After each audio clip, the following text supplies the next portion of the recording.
Nature is terrifying. We human beings who escaped the horrors of the wilderness through centuries of evolution lie to ourselves on a daily basis.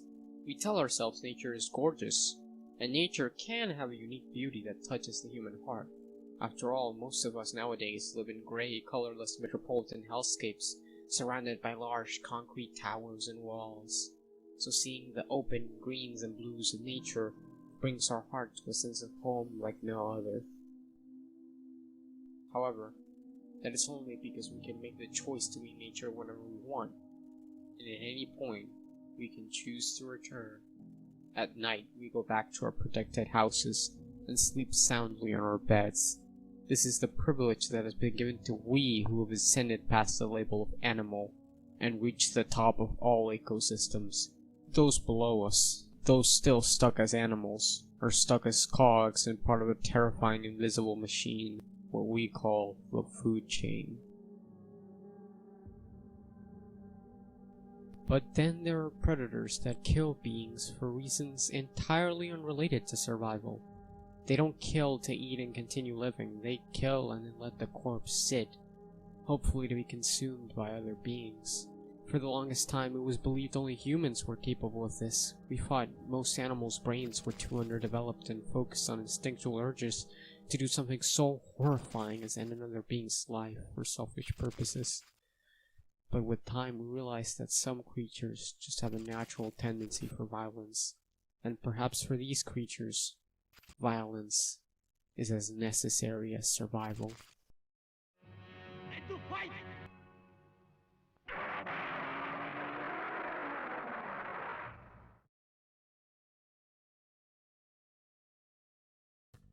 In the year 1970, Tsuburaya Productions, the company that created and still runs the now incredibly popular and culturally iconic Ultraman series, was in financial trouble after low viewership on their currently airing shows. In an effort to turn a profit, they developed and created a series of cheaply made shorts utilizing existing kaiju and Ultraman suits, each one being just 2 minutes in length and depicting a fight with little to no special effects and play-by-play commentary, similar to a boxing or MMA match.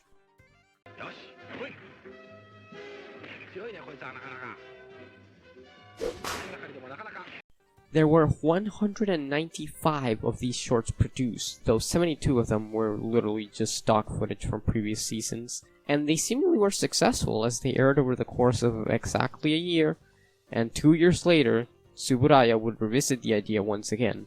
This time, intended as part of a children's variety program, Tsuburaya would produce another series of 2-minute shorts. However, this time they would actually spend a good amount of budget on original suits and props for the main character. Every other suit would just be reused from Ultraman monsters, becoming just kaiju fodder to be hunted by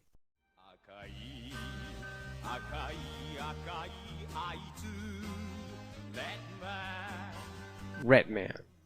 With no VFX powers at his side, Redman fights viscerally and brutally, with enormous strength making him a master in melee combat, punching, kicking, and his specialty? Grappling. He'll grip onto this kaiju and throw them to the ground before pouncing on them, hold them in a headlock whilst attacking their lower body, and even climb on their back. Redman's strength is truly terrifying, and that's without even getting into his speed. And when his hands aren't enough, Redman is equipped with a set of lethal cutlery to assist as a red hunt. A dagger so sharp it can cleanly slice through any monster regardless of how tough their skin might be. You name it, the red knife cuts it. It creates cuts so clean you can't even tell there was a cut. And it's also filled with nitroglycerin. Just in case. A seemingly infinite set of thin, piercing spears that have finished off all kinds of monsters. The red arrows have an almost ritualistic significance to Redman, as he absolutely refuses to let a single kaiju escape his wrath. He frequently makes sure to stab his foe with a red arrow, even when they're down, just to really make sure they're not playing dead. I mean, he apparently sucks at this, because a lot of these monsters still come back for round 2, but there's still bound to be a great number of corpses scattered across these mountains, marked by the honestly iconic cross at the hilt of the arrow, creating makeshift open graves. Besides his weapons, Redman seems to be an endless well of possibilities, considering he has all kinds of strange abilities and powers that he only uses on rare occasions. This makes him a truly unpredictable, ever-evolving predator. Does a monster have Redman cornered and on the ground? Bam! He can teleport. Is a monster trying to get away? Good luck doing that when he flies towards you at Mach 5. Is he surrounded by fire and smoke? Honestly, I have no idea what the hell he just did there, but you know.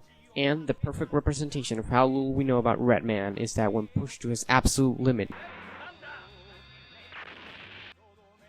Red Thunder. Now, as you might recall, I said earlier that Redman had no VFX powers by his side due to the whole, lower millimeter film thing. But this one scene is the exception, and it's actually a technological marvel. You see, in Japanese Tokusatsu communities, for his relentless violence and unmatchable skill in annihilating monsters, Redman is known as the Red Killer.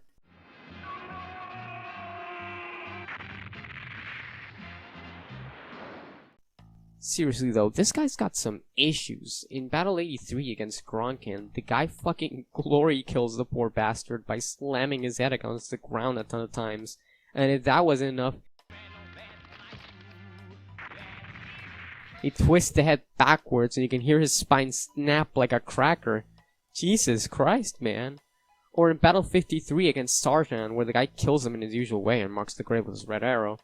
And then pulls out the spear and drags the lifeless corpse on the edge of the cliff and chucks him off while yelling "Red Fall" like it's a special move or something. Honestly, even the most normal standard deaths that you'd see in a show like a Kamen Rider feel way more brutal simply because, like those examples, the monsters don't explode dramatically. The corpses just stay there, like we just saw an actual creature with life have it snuffed out.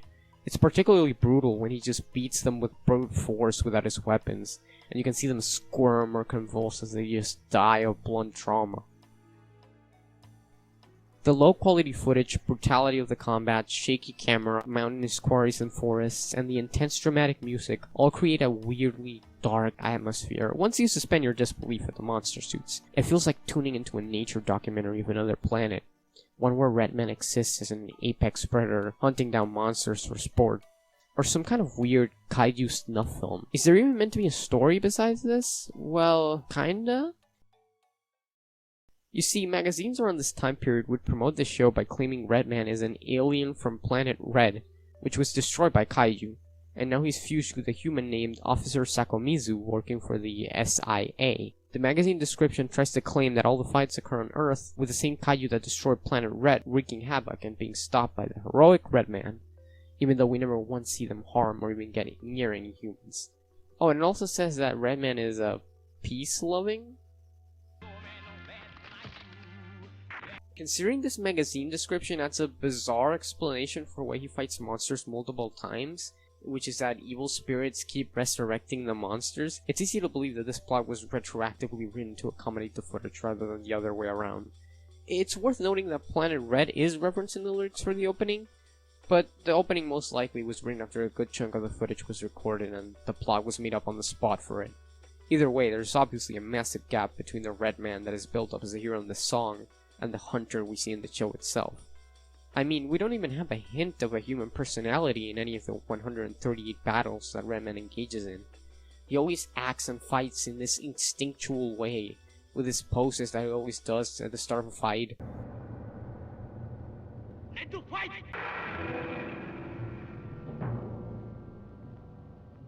Let to fight! It feels like his brain relies on patterns and instincts more than intelligent thought. Really animalistic. Admittedly, this is absolutely not helped by the fact that, as a cost-saving measure I assume, Redman has no dialogue except for a soundboard of pre-recorded voice lines. This makes him feel pre-programmed? Like how an NPC in a game has a selection of voice lines they cycle through. It creates the idea that Redman's brain is limited to these sets of actions and noises. Is there anything separating Redman from the monsters he fights? Sure, we're told that those beasts are wreaking havoc, but we see some of them playing the trees. We see some of them running away seeking self-preservation. And we even see some of them infighting. So clearly they're not some unified force, they're animals roaming around these empty natural fields, existing in their own ways. And Redman is just the same, wandering the fields, finding monsters, declaring "Red fight!" and hunting them down. Every time he takes down a monster, he just stands there over their corpse and gazes up towards the heavens. It feels ritualistic. And then he walks off and continues the cycle. What makes him different? Why is he the hero of the story? Why is his name the one on the title? And why is he the one we root for if he's just a mindless animal like the ones he kills? Is that not just like any animal documentary we see in our world, though? Those fancy edited Animal Planet documentaries that everyone loves. You can pick one based on, let's say, wolves. Those wolves need to hunt in order to eat, and the documentary will unquestionably have to show that at some point. And so when they chase down a prey looking for food to survive, the narrator will commentate on the perspective of the wolves. The music will swell in a focused intensity. And then, once they succeed, the music will turn victorious. And the wolves will catch said prey, tear it to pieces, and the narrator will mention how this food will be used to feed their pack for days. But then you switch the documentary to, let's say, one of buffaloes, and you might find a very similar scene, except now it's framed differently. The intense music is now because the wolves are the enemy, and the main character is now our prey. The cue for relief is when the buffaloes escape safety from the dangerous wolves, because they are our main character now, our specific lens into the terrifying wilderness. A system so interconnected and yet so terrifying that we need to hyper-focus and create main characters for us to relate to, because otherwise it's just too much for our brains to comprehend. That is no different from the world of Redman. We are watching 138 different instances of a monster with inhuman capabilities and strange deadly powers having these visceral raw duels with other monsters with abilities just as weird as theirs. These monsters mindlessly fight and one always wins and walks away to fight more. And yet when this one is succeeding, the music swells heroically, his very own theme song describing him as a hero. He was the one fortunate enough to be chosen as the main character, so he has become our eyes. And for that, we are expected to root for him. But Redman is no hero. And yet he's not an evil, malicious killer either. He's simply a creature, existing for his own reasons, following his own instincts. Simply Redman. That red, burning man. Redman.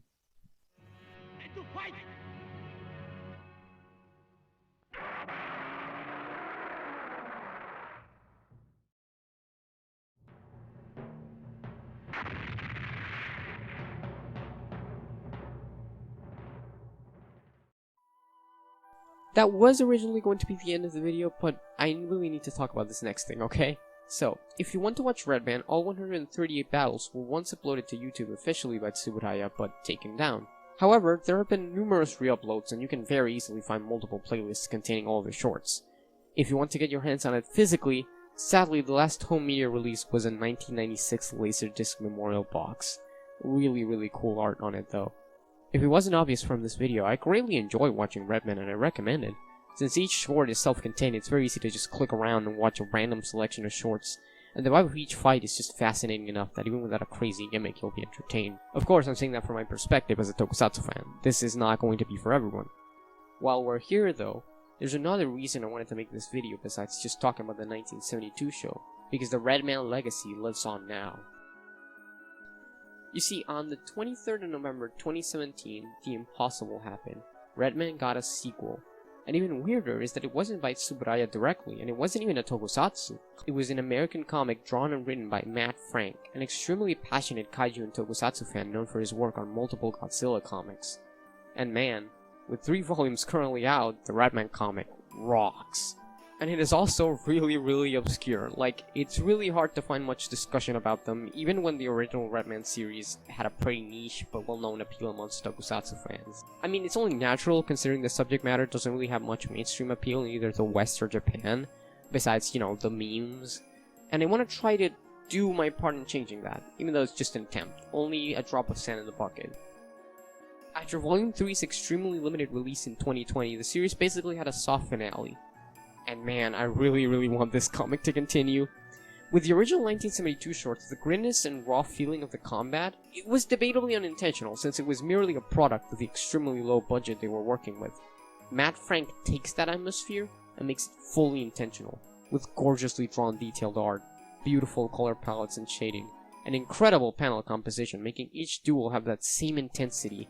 The comics brilliantly have minimal dialogue, except for a narrator, so a lot of scenes will just convey emotions through the expressiveness of the characters and the panel composition.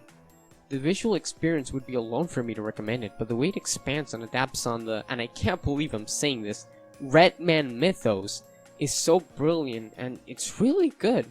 The comic starts out much like the shorts, showing different encounters between Redman and the kaiju, but varies things up in interesting ways, such as a chapter focusing on the perspective of one of these monsters and their fear of Redman, even having this amazing nightmare sequence. From there, the comic evolves in crazy ways, becoming surreal, abstract, and even kind of meta. And because it's so obscure, even amongst people that know about the Redman shorts, I don't want to say too much about it, and admittedly I also don't know much about what goes down in Volume 3, I still haven't read that one. So you'll just have to take this short video segment and my word on it that it's great. See, this is the type of project that's literally like 99.9% passion. I mean, even people who like the original Redman shorts probably weren't begging for this to happen. So yeah, at the cost of ruining a potentially cool ending for this vid, I decided to shield this comic.